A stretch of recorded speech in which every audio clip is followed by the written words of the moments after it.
Congresso reforça a segurança para a posse de Lula neste domingo. Saiba os horários e os locais da cerimônia de posse. E conheça a história da posse e o livro que todos os presidentes do Brasil assinam para começar o mandato.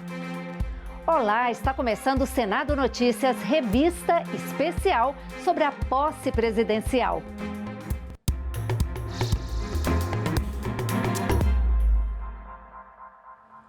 O Congresso reforçou o esquema de segurança para a solenidade de posse presidencial.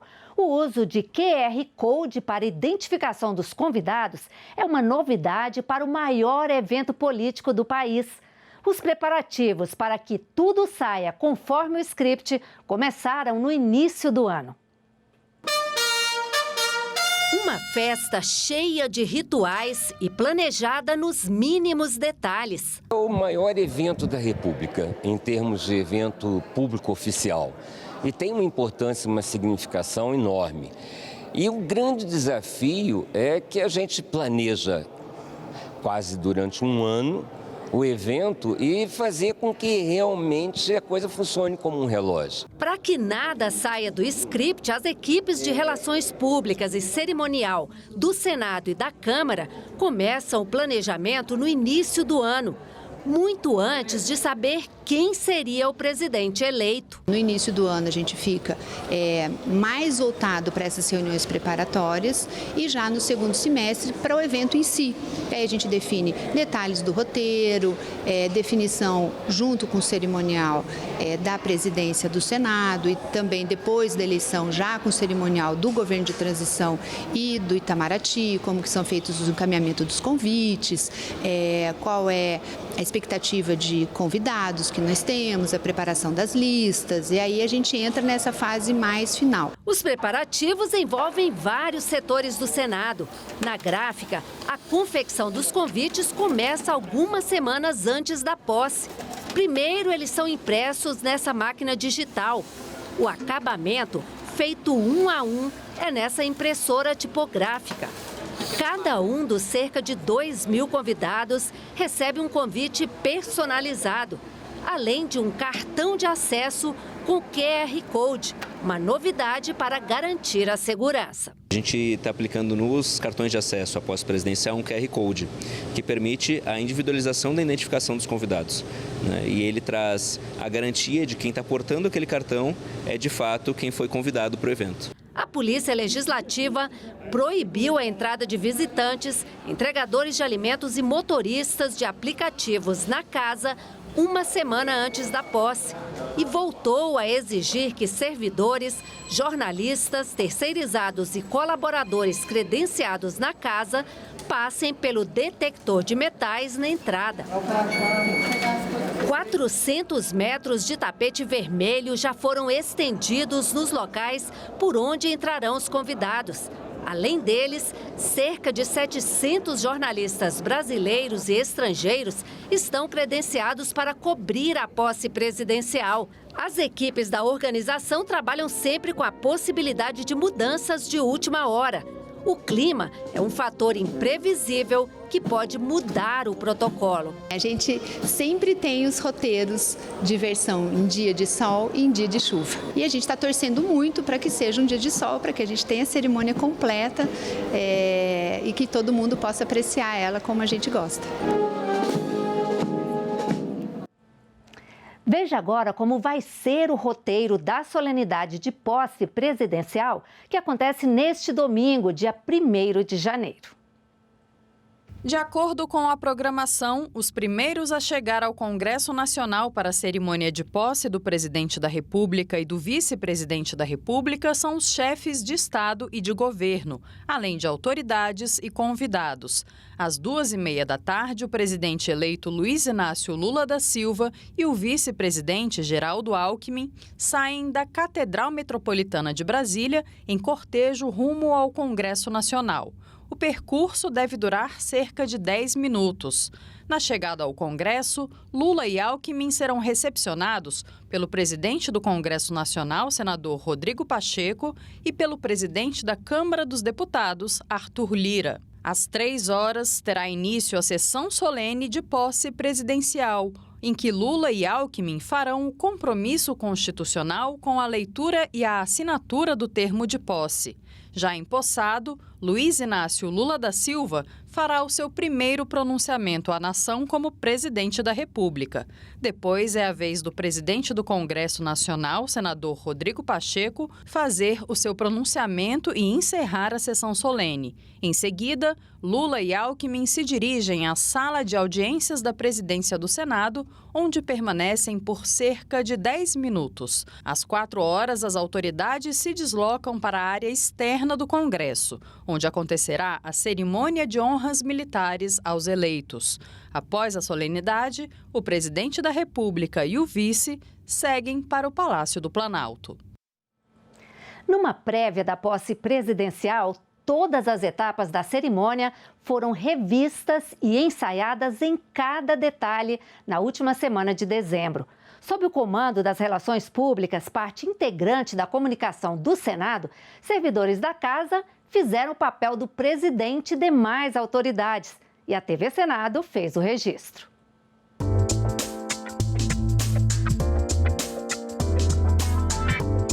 É difícil você dizer que uma posse é igual às outras. Não tem nenhuma posse igual, porque sempre uma posse reflete o momento que o país está vivendo. A Relações Públicas faz parte da comunicação do Senado e é ela que organiza a posse dentro do Congresso Nacional. Para que tudo esteja organizado, a RP está de olho nisso. E na confecção dos convites, agora mais recentemente, para enviar para todos os convidados. Na sede do Congresso Nacional, equipes a postos num último ensaio, está quase tudo pronto. 1º de janeiro, posse do novo presidente. A comunicação está envolvida com a posse desde o início do ano, já fazendo contratações para sinalização, para garantir que o cabeamento que a comunicação vai precisar utilizar esteja nesse salão azul. Domingo, 1º de janeiro, a partir do meio-dia, o time da comunicação do Senado Federal transmite para todo o Brasil a passagem do poder para o novo mandatário da nação. TV Senado, Rádio Senado, Agência Senado e todo o pool de órgãos e emissoras parceiras, mais uma vez, serão os olhos e ouvidos da nação no evento que reafirma a democracia no nosso país. A gente tem ainda a assessoria de imprensa que está fazendo um contato com toda a imprensa, recebendo credenciamento, porque a gente sabe que o mundo inteiro acompanha essa posse.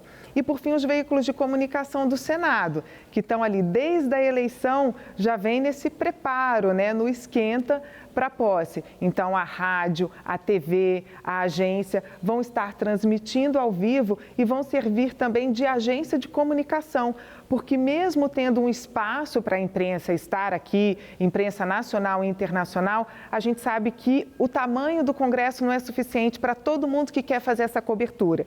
Então, os nossos veículos fornecem fotos, informações e vídeo para quem quiser poder fazer a sua notícia.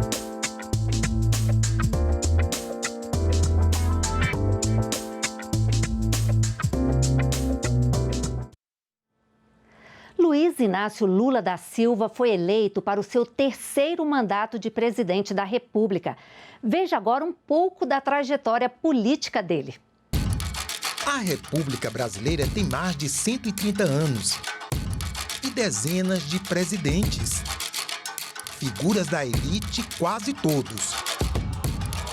Lula é exceção.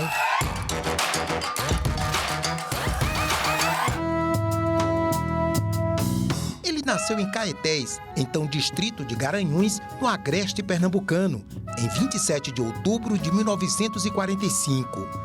Ainda criança, fez o movimento dos retirantes que iam trabalhar no Sudeste, fugindo da seca.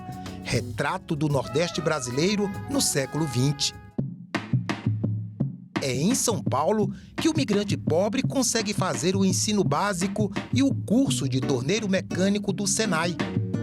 Aos 18 anos, o filho de Dona Lindu agora tinha profissão.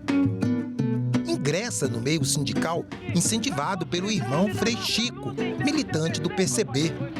Começa como suplente, faz cursos de formação e até de oratória. É eleito secretário.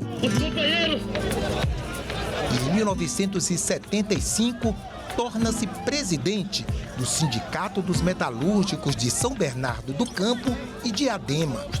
Reeleito em 78, lidera a primeira grande greve de trabalhadores de repercussão nacional, fortalecendo uma nova frente de resistência à ditadura. Tenha uma consciência, se nós continuarmos unidos do jeito que estamos aqui, eu não tenho dúvida nenhuma de que com Lula ou sem Lula, sem diretoria ou sem diretoria, sem comissão ou com comissão, vocês sairão vencedores dessa luta.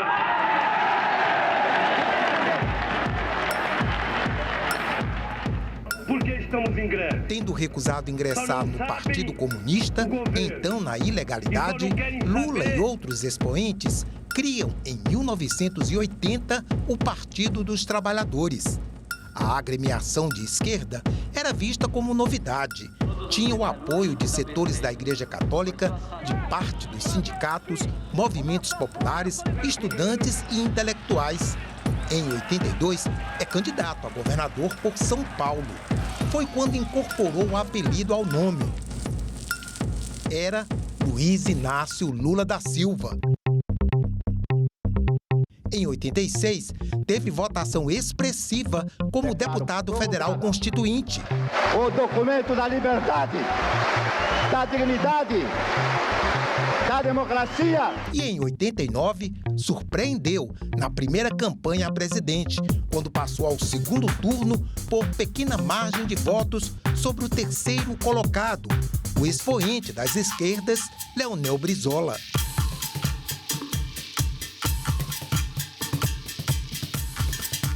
A campanha empolgou o país. Lula acabou derrotado por Fernando Collor. Viriam mais duas derrotas, em 1994 e 98, ambas para o mesmo candidato, Fernando Henrique Cardoso.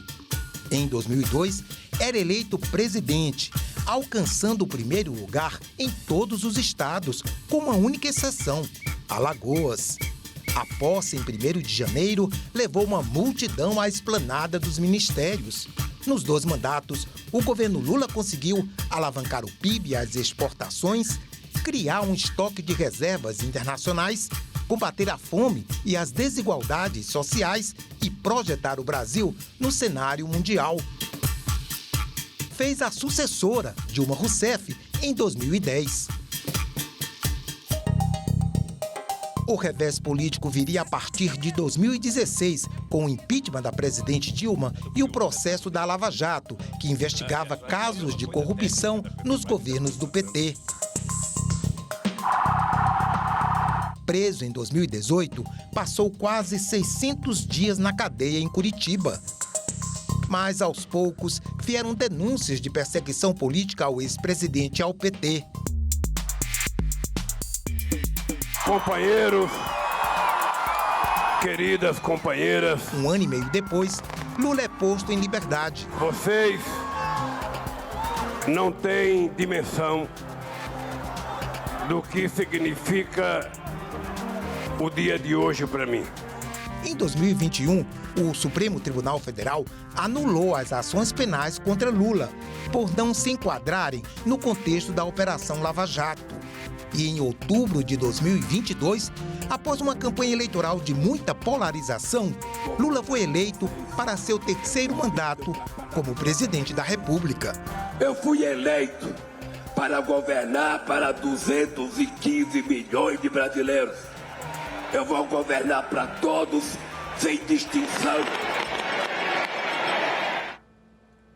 Bom, agora conheça também um pouco da história política do vice de Lula, o paulista Geraldo Alckmin.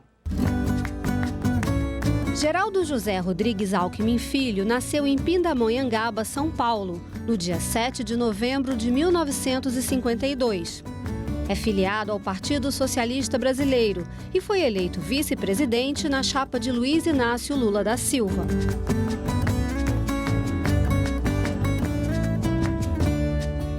Foi o governador de São Paulo por mais tempo desde a redemocratização, de 2001 a 2006 e de 2011 a 2018. Geraldo Alckmin é médico, foi professor universitário no curso de Medicina da Universidade 9 de Julho e é membro da Academia de Medicina de São Paulo. Iniciou a carreira política em Pindamonhangaba, onde foi vereador, presidente da Câmara dos Vereadores e prefeito. Depois foi deputado estadual eleito em 1982 e deputado federal constituinte em 1986. Foi reeleito em 1990. Foi autor do projeto que se transformou no Código de Defesa do Consumidor e relator do projeto que facilita a doação de órgãos para transplantes. Em 1988, foi um dos fundadores do PSDB, Partido da Social Democracia Brasileira, ao qual foi filiado até 2021. Em 1994, foi eleito vice-governador de São Paulo, na chapa de Mário Covas. Assumiu o governo com a morte de Covas em 2001 e se reelegeu em 2002. Em 2004, foi considerado o segundo melhor governador do país, por pesquisa realizada pelo Datafolha. Concorreu à presidência em 2006 e teve quase 40 milhões de votos. Foi derrotado pelo presidente Luiz Inácio Lula da Silva.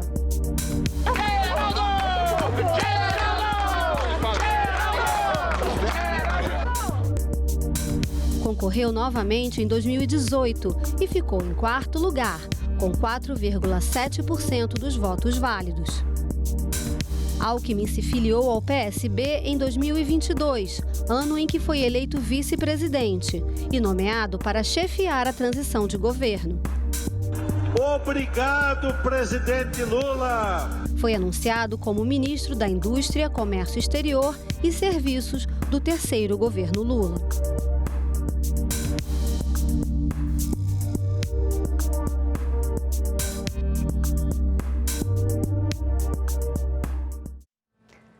As posses de presidentes da República marcam o início de uma nova etapa na vida política do país, mas nem sempre coincidiram com o primeiro dia do ano.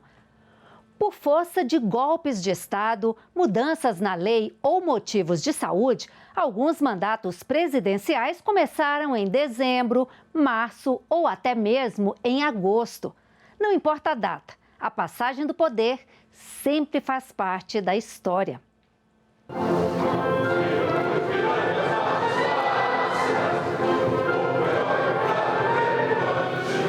Numa posse presidencial, não pode haver falha. Uniformes impecáveis, instrumentos afinados, canhões municiados para a salva de tiros. O protocolo precisa ser seguido à risca, tudo muito bem ensaiado, bem antes da hora. A segurança inclui até mesmo os cães, treinados para detectar explosivos e substâncias perigosas. Quem vê pompa e circunstância nem imagina o trabalho que dá.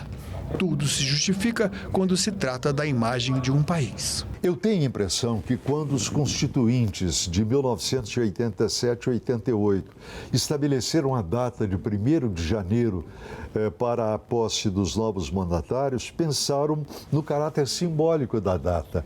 É um novo ciclo que se inicia, é um novo ano e, portanto, uma nova vida. Na República Velha, as posses presidenciais ocorriam quase sempre em novembro. Deodoro da Fonseca foi o primeiro no dia 15, Floriano Peixoto no 23. Prudente de Moraes assumiu em 15 de novembro de 1894 e esse padrão foi mantido até mesmo por Getúlio Vargas em 3 de novembro de 1930. Em 1930 não houve passagem por uma razão simples. Houve um golpe de Estado, um golpe militar que colocou Getúlio Vargas no poder e que impediu a posse do presidente eleito Júlio Prestes. O professor Antônio Barbosa relata episódios da nossa história política repletos de curiosidades e antagonismos em que denúncias, investigações, doença e até mesmo a morte alteraram datas do início do mandato. Restabelecida a democracia, o presidente Eurico Dutra toma posse em 31 de janeiro de 1946, primeiro mês do Ano Novo. O último presidente a tomar posse na antiga capital foi Juscelino Kubitschek, também em 31 de janeiro de 1956. A próxima transmissão de cargo ocorreria já em Brasília. A posse aconteceu em janeiro de 61 e em torno dela há uma outra curiosidade. Circulou um boato que foi insistentemente ampliando a sua dimensão nos dias que antecederam a posse de Jânio. E qual era o boato? A de que Jânio, na hora de receber a faixa presidencial das mãos do seu adversário político, JK, iria fazer um discurso contundente, ofendendo a Juscelino Kubitschek, inclusive o chamando de corrupto. E Juscelino teria respondido a esse tipo de informação, dizendo: se ele fizer isso, eu lhe dou um soco no meio da cara. O golpe de 64 adiou por longos 29 anos o retorno do voto para presidente. 5 generais militares se sucederam no comando da nação até que, por eleição indireta, Tancredo Neves foi escolhido, mas adoeceu gravemente e morreu. José Sarney tomou posse em 1985. A Constituinte de 88 restabeleceu o voto direto. Eleito no fim de 1989, Collor toma posse em março de 1990.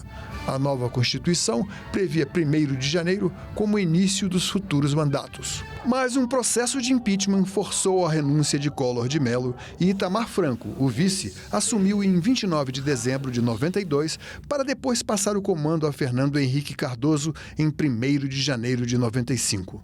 Exatos 8 anos mais tarde, FHC transmite a presidência para Luiz Inácio Lula da Silva. A transição de Fernando Henrique para Luiz Inácio Lula da Silva foi talvez a mais festiva que a República Brasileira conheceu. Aliás, quando a gente vê os filmes e as fotos da cerimônia no dia 1º de janeiro de 2003, a gente vê a emoção de Lula de um lado e uma alegria irrefreável do Fernando Henrique Cardoso, como se ele estivesse dizendo: cumpri a minha tarefa e democraticamente estou passando a faixa presidencial para o Lula. 1º de janeiro de 2011 marcou a posse da primeira mulher na presidência, mas o segundo mandato de Dilma Rousseff foi interrompido por um impeachment e Michel Temer assumiu em agosto de 2016. Em janeiro de 2019, Jair Bolsonaro recebeu a faixa presidencial. Em 2023, pela última vez, o primeiro dia do calendário será dia de transmissão do cargo mais importante da nação. De 2027 em seguida, a cerimônia ocorrerá no dia 5 de janeiro, facilitando a presença de governadores e mandatários estrangeiros. Luiz Inácio Lula da Silva vai inaugurar neste domingo o 3º volume do Livro de Posse dos Presidentes da República. A assinatura do termo de posse é um dos principais momentos da solenidade. O termo de posse será assinado pela Excelentíssima Senhora Presidenta da República. O livro de posse dos presidentes conta um pouco da história do Brasil. Ele guarda os registros das posses e as assinaturas de todos os presidentes e vice-presidentes desde o início da República. Esse livro de termo de posse é um documento muito importante que, por meio dele, é possível que você analise as assinaturas e veja, por exemplo, os períodos em que presidentes não cumpriram o seu mandato por inteiro, os períodos em que houve, por exemplo, a ditadura militar. Então, você consegue, por meio desse documento, analisar e ver toda a história do país. Histórico mesmo. Esse livro ajuda a registrar os acontecimentos do Brasil. Defender e cumprir a Constituição. No termo de posse, o presidente e o vice-presidente se comprometem em defender a Constituição, observar as leis, promover o bem geral, sustentar a união e a independência do Brasil. O termo de posse é escrito à mão, por um calígrafo com caneta tinteiro. Eles são documentos que são elaborados com papel de fibras longas, são papel que garante a preservação a longo prazo durante vários anos. A gente consegue ver, por exemplo, o primeiro volume com a assinatura do Marechal Deodoro da Fonseca. O segundo volume começa com o termo de posse de Café Filho, em 1954. Nesse livro também estão as assinaturas de presidentes como Juscelino Kubitschek e João Goulart. O termo de posse de Tancredo Neves já estava pronto quando ele faleceu e o registro foi tornado sem efeito. Nesse segundo volume, há também os 2 termos de posse do presidente Luiz Inácio Lula da Silva, em 2003 e 2007, e foi encerrado com a assinatura do presidente Jair Bolsonaro em 2019. Agora, o presidente eleito Luiz Inácio Lula da Silva vai inaugurar o 3º volume dos livros de posse. O termo será assinado na sessão do Congresso Nacional após o juramento. Além de Lula, o vice-presidente eleito, Geraldo Alckmin, também assina esse documento histórico. A gente adquiriu uma caneta que é uma caneta especial, que é sem tinta ácida, que vai garantir uma preservação a longo prazo desses documentos. Então, é uma caneta especial que não agride o papel e assim a gente vai ter esse documento preservado por muitos anos. O valor histórico desses documentos requer um cuidado especial. Os livros são guardados sob monitoramento constante de temperatura e umidade. Além disso, há um rígido controle de acesso ao acervo que conta com entrada autorizada apenas por biometria e monitoramento de câmeras de segurança. É um cuidado muito especial para esse conjunto documental tão rico que conta a história do Legislativo brasileiro e do Brasil, assim. Este foi o Senado Notícias Revista Especial sobre a posse presidencial. Você pode rever as reportagens desta edição na nossa página na internet, senado.leg.br/TV. Obrigada pela companhia e continue sintonizado aqui na TV Senado.